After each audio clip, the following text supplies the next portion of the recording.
Hey guys, welcome back to today's video. Today is Thursday, July 16th, 2020, and we are officially 110 days away from the 2020 presidential election. So we have a lot going on in the next couple of months. A lot of campaign ads and a number of debates are going to occur between Vice President Biden and President Donald Trump. So right now, Joe Biden has a very strong lead over Donald Trump, but a new Quinnipiac University poll just got released that shows Donald Trump underwater by 15%. Joe Biden leads Trump by the largest margin this entire election season has ever seen. A 15-point margin on a nationwide level. We'll actually take a look at what that looks like on an electoral map because it does drastically shift the entire nation. So Hillary Clinton won by around 2% in 2016 in the popular vote, though she led by 3% on election day. So it was about a swing of around 1%. But, with a 15% lead nationwide, this trounces pretty much any other type of possibility of a Trump victory or a Republican win in the Senate or even the House of Representatives. When we take a look at Quinnipiac University, they are a B-plus rated pollster, so they're not exactly the best of the best, but they do give us a lot of information about how these voters are going to go ahead and vote on Election Day and based on what issues are important to them, and they give us a general rundown of the demographic groups. We're actually going to compare it to the 2016 demographic groups amongst, obviously gender, race, age, income. Just taking a look at that because how those groups vote typically will overall change the outcome of the election. So when we take a look at Donald Trump's approval rating nationwide, number one, his approval rating isn't good on the national average, nor is it good in this Quinnipiac University poll. In fact, for the first time in quite some time, his approval rating has actually dipped below House of Representatives Speaker Nancy Pelosi. So they're both at around negative 16% nationwide. I think that is fascinating just because of the fact that typically congressional leaders and Congress itself has a much lower approval rating than the presidential office or even the president themselves. When we take a look at the polls about congressional job approval rating, usually around 17 to 18% of Americans approve of how Congress is handling the current issues at hand. On top of that, Senate Majority Leader Mitch McConnell has one of the worst approval ratings, and so does Minority Leader Chuck Schumer and Nancy Pelosi. Donald Trump actually had higher approval ratings than all three of them, and that likely just has to do with the fact that they are congressional leaders, but Donald Trump has since passed Nancy Pelosi, making her the most popular out of the four, which is very surprising to me. So, based off this approval rating, Donald Trump has a 36% approval amongst Americans and a 60% disapproval rating. I mean, that's negative 24 on the nationwide level. That is horrible for an incumbent president. If we take a look at where the leaders of the election stood just in previous elections with 110 days until the election based on the FiveThirtyEight data, so the FiveThirtyEight data that shows Joe Biden ahead by 9.1% right now, Clinton only led by 1.1%. Obama led by 0.9%, by 4.2% in 2008. Kerry led by 1.9%, Bush led by 6.4%. So I'm going down each election, so you can pretty much track it that way. But looking at that, the only numbers that pretty much rival Biden's lead here, the only ones that are larger than Biden's lead are Reagan and Clinton. And both of them had well over 350 electoral votes. So as we take a look at where Joe Biden stands, he's 8 points ahead of where Hillary Clinton was just 4 years ago. So this election is nowhere near 2016 in terms of numbers. Nowhere near in terms of the lead that Joe Biden has compared to Hillary Clinton's lead. She, sure, had a strong lead in some specific states, but she was never as competitive and never as liked as Joe Biden. The fact that he is at a 15-point lead nationwide, number one, I would say that that means that his chances at the election are going to skyrocket, and they're already pretty high.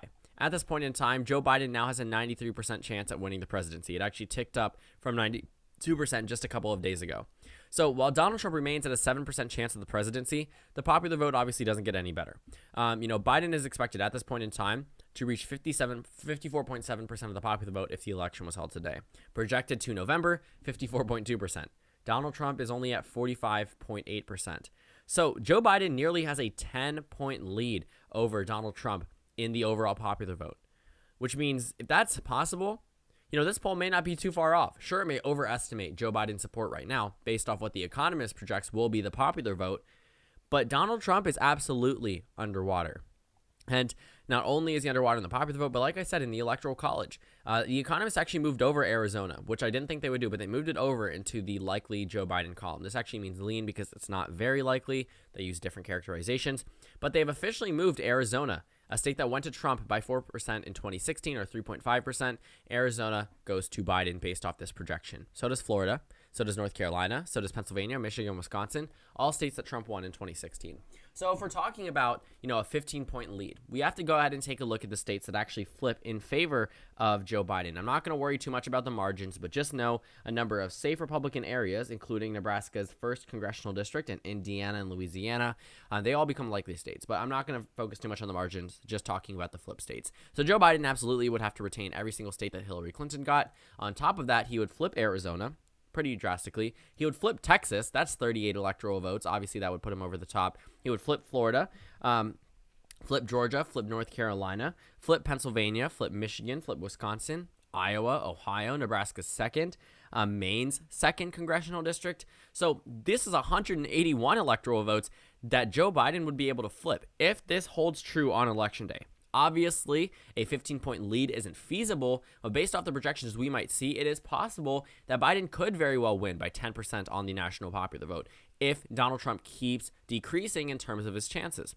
So if you don't want to add this up, I can go ahead and just characterize all the states that I just flipped blue. That way you can go ahead and see what type of actual electoral college solid landslide Joe Biden would have. I mean, looking at the little donut I have over here, it's fascinating to say the least. Because if there was a 15-point swing in favor of Joe Biden, essentially Hillary Clinton won by 2%, which you would have to adjust every single state by 13% in favor of the Democratic Party. They absolutely demolish Donald Trump on this nationwide map. And it is also interesting to see that some states still remain in the Donald Trump column, even though they had gone to Democrats in the past. Indiana or, close in the past, Missouri or Montana. Besides that, let's go ahead and take a look at what's important to Americans. So when they talk about handling the economy, voters now, for the first time in a while, show Joe Biden with a lead over Donald Trump by 5%, believe that Joe Biden would better handle the economy. Donald Trump is a businessman. He won on this pure fact that he could fix the economy and had a very strong stance against immigration, but he didn't have much policy as a politician. And I think Americans were looking for something different than Hillary Clinton in 2016. But now I think in an effort to return to a sense of normalcy from, I guess, both sides of the aisle, we see a number of Republicans now coming out against Donald Trump, even though they didn't back in 2016, and obviously a number of Democrats opposing President Trump's agenda. Americans are starting to side with Joe Biden on almost every single issue. In June, this same exact poll showed Trump with a 5-point lead, over Joe Biden in terms of who could better handle the economy. That is exactly flipped. Okay, a 10-point swing in favor of Joe Biden to him leading by 5% over Donald Trump. And it's not just this. On handling a crisis, Biden leads by 57-38. Handling healthcare, Biden leads 58-35. Coronavirus, 59-35. And the most drastic issue, racial inequality, Biden leads by 32% over Donald Trump. So in terms of honesty, I think this was a big issue for Hillary Clinton, but not so much in this time around, just because of the fact that Joe Biden has a net favorable, not necessarily net favorable approval rating, which he does by most polls, but in terms of being honest, 46% of Americans say Joe Biden is honest, 42% say no. For Donald Trump, 31% say he's honest, 66% say no. So a lot of his voters don't think he's necessarily honest with the American people. So keep that in mind. That's something that's probably going to be very negative for Donald Trump as we proceed through the election. Good leadership skills. I mean, Donald Trump has served for 4 years now, and 63% of Americans don't think he has good leadership. Biden, 49% say he has good leadership. 42% say no. Cares about average Americans. 61% of Americans believe that Donald Trump does not care about average Americans. You're an incumbent president. If the American people don't think you care about them, they're definitely not voting for you. 59% of voters say that Joe Biden does care about the average American, and 33% say no. So on June 18th, Donald Trump had an overall net negative of 13%. This is his worst approval rating poll since August of 2017. A net negative of 24%. 24%. The negative approval rating increased by 5%. The favorable rating decreased by 6%. I mean, Donald Trump went from being around average based off the rest of the data that we see just a month ago to even worse. And I didn't think it could get any worse. I never thought Trump would drop down into the 30s in terms of approval. So Trump's approval rating on the economy, this has always been high, 44 to 53%, always been high. In June, it was 52 to 45. People approved of him. Now it's 44 to 53. Complete flip. Again, worst since August of 2017.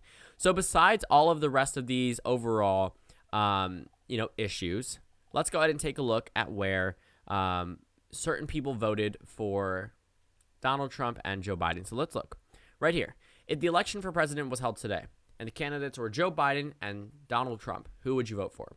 So right now, Donald Trump gets 37% of the vote share, seems to be the exact amount that approves of him, just 1% more, and 52% of respondents said they would vote for Joe Biden. Keep in mind, when Hillary Clinton officially won the nomination, she didn't even hit 50%. She peaked at 48%. So Biden at 52% to 37% is nothing to laugh at. Amongst Republicans, Biden's getting 9% of the vote. Amongst Democrats, Trump's only getting 5%. But here's where the big blow goes. Nobody really cares about how the Republicans or Democrats are going to go. Some people just identify for whatever reason. Independents, they were crucial to Trump's victory in some certain swing states. Obviously, independents in certain states like Colorado and Nevada and New Hampshire voted for Hillary Clinton. But in Michigan, Pennsylvania, and Wisconsin, they broke for Donald Trump. Right now, if you take a look at the data, Joe Biden leads amongst independents by 17%. That is such a drastic margin. If that happens on election day, this electoral map may be possible. Okay, I know it's very weird seeing big states blue, such as Texas or Georgia, states that haven't gone to the Democratic Party in decades. They are very much in play this time around. And this is not 2016. Like I said, it doesn't matter. Okay, I understand some people may think, yes, the polls were wrong in 2016. Not really. And even if they were, and you adjust that based off 2020 data, Biden still wins in a landslide. So amongst white college-educated voters, this is the big one as well. Okay, let's go ahead and see if I can go ahead and pull up the Pew Research poll. I know I just had it, so that's not my fault if it's not there. Yeah, it is. It's right here. So amongst white voters, Hillary Clinton won around 55% of the vote and 38% of the college-educated white voters. So this was done with around 3,000 respondents. This is not based off just the exact vote results, but it does give us a general idea of how these people voted because this result ultimately ended up with a Donald Trump victory. So while Hillary Clinton sure led amongst college-educated white voters, she only did it by 17%. If we take a look at where Donald Trump is losing to Joe Biden leads them by 33%, a much larger margin. That's horrible for Donald Trump. Amongst those without a college-educated, without a college degree, white voters without a college degree, Donald Trump won this exact group in 2016 by 36%. Based off the data that we see right now, it's nowhere close. He's only winning them by 13%. He's losing in almost every single demographic group. Amongst black voters, 6% say they're voting for someone else, 7% say they're voting for Donald Trump, 8% did not have an answer, and 2% said they wouldn't vote. So when we actually go ahead and move this to where we expect it to be on election day, it's probably going to be the same exact margin, except increased turnout amongst black voters. Okay, amongst Hispanic voters, I think it's very interesting that the margin actually has narrowed up from where it was in 2016. If we look overall to Hispanic voters, Hillary Clinton dominated over Donald Trump in this area. Now, Donald Trump hasn't exactly increased too much amongst Hispanic voters. It's just more so that the Democrats have decreased in terms of their support. So I think that Joe Biden definitely has a lot of work to do with Hispanic voters, especially if he wants to make states such as Arizona and Florida way more competitive than they are right now. But you also have to take into account that Joe Biden is winning amongst white voters by 6%. There's a reason why he has a 15-point lead. Hillary Clinton lost white voters. Okay, that largely had to do with the fact that she lost white men in particular. And white women have always been crucial for Democrats in their victories, in midterm elections or in presidential election victories. And now Joe Biden leads amongst white women by a total of 17%, whereas Donald Trump only leads by 6% amongst white men. If we take a look at the margin in 2016, well, Hillary Clinton didn't even win white women. I think she did by the time we had counted up the actual results, but on election day, she wasn't leading amongst them. And the data that we have compiled, Joe Biden is drastically defeating Donald Trump amongst white women. And he's only narrowly losing amongst white men compared to a 54 to 39% margin back in 2016. So I don't think age really matters. We all know that the older generations typically get more conservative, but actually 65 plus goes to Joe Biden by 14%. Looking at the Trump and Biden vote between the 50 to 64 age group, Trump actually wins them. I think that's really surprising considering the fact that many people stereotype the older generations as more conservative, but you also have to take into account for the fact that 65 plus and around 50 to 64 probably get grouped in a lot, and I will say that there probably are more baby boomers that are voting now, and not voting now, but I guess they're the majority of the voting population. Number one, young voters typically don't vote as well. So when we see older voters vote, they actually do vote, and they make up a majority of the electorate, number one, in population, but also in terms of turnout. I think the primary turnout amongst young voters in the Democratic primary was 19%. And the Democratic Party typically does much better amongst young voters. So I will say that typically older voters do vote as well, so they likely will drown out that 64 to 22% margin. Obviously, if it was just young voters voting, Joe Biden would have no problem at winning the election. I still think that the election is still I don't know why I said still twice. I still think the election will go to Joe Biden. As we go ahead and take a look at all the data that we have, Joe Biden is consistently outperforming Hillary Clinton's numbers amongst almost every single age group. Almost every single age group. Donald Trump won 65 plus in 2016. He's losing it now. He did win 50 to 64, but he's only narrowly winning it now. Hillary Clinton won 30 to 49 and 18 to 29, so that hasn't changed. But Donald Trump's ability to win some of these demographic groups has narrowed down. In fact, he's completely lost it for the 65 plus. That was 27% of the electorate. So if he's losing here, and he's only narrowly winning amongst a small age group, he's going to be obliterated as we take a look at the final election results in 2020. 413 electoral votes if this poll ends up being true. Now, obviously, adjusted on the national average, Biden still leads by 9.1%. But even if we do take 9.1%, Trump may still win Texas. He may be able to still carry Iowa and Ohio by those margins, but the rest of these states go to Joe Biden, which means he still wins over 350 electoral votes. It just goes down to the fact that Donald Trump doesn't have a realistic shot at the presidency at this point in time. 7% chance for an incumbent. Again, if we take a look at the previous data for the incumbents running 110 days before the election, Obama in 2012 only led by 0.9%. Kerry led Bush by 1.9%. Bush ended up winning. That was actually the first time the Republicans won the popular vote in 2000 and the only time since 2000 through 2020, and probably will remain that way for quite some time. In 96, Clinton led by 15.2%. So Clinton had a very large victory in 1996. Joe Biden seems to be matching those numbers, just under it for sure, because America definitely has gotten a lot more polarized, and also there were 3 candidates running in 96 and 92. But the fact that Joe Biden has a very strong lead when winners in the previous presidential election, such as Obama or Bush, were either not doing too well, or Obama led by less than a percentage point, Biden seems to be the favorite right now, and it's going to be very difficult for Donald Trump to even come out underwater and actually win this election. I think at this point in time, taking a look at all of the data we have compiled, not only the Quinnipiac University, not only the national average, not only Donald Trump's approval rating, not only the Economist forecast, but I really just don't see a way for Donald Trump to completely turn around this election. Even if Joe Biden has a horrible debate performance, he's still hated by the majority of Americans. -24 on his approval rating right now. And like the data showed, Hillary Clinton only led based off RCP, which I'm using 538, but Hillary Clinton led on 538 by 1.1%. But today, 4 years ago, she led by 2.7%. So, take a look at that data. You can go ahead and see that Hillary Clinton never really led over Donald Trump by a pretty substantial margin, nowhere near 15%. And I think that also has to go to the fact that this is not the 2016 election. Sure, you may think so just because of the fact that the polls may have incorrectly produced an outcome in Wisconsin. But other than that, Joe Biden seems to be outperforming Hillary Clinton every single step of the way, and actually outperforming President Obama, and he won over 300 electoral votes in 2012. So thank you guys so much for watching this video. Make sure to comment down suggestions below. Subscribe on the left if you haven't already, and check out our Instagram and Twitter. On the screen, you should see a next video that's pretty much geared towards your interest, and then a playlist for my 2020 election videos. There's around 200 in them just because of the fact that I make a lot. Again, thank you guys so much for watching this video, and I will see you all later today.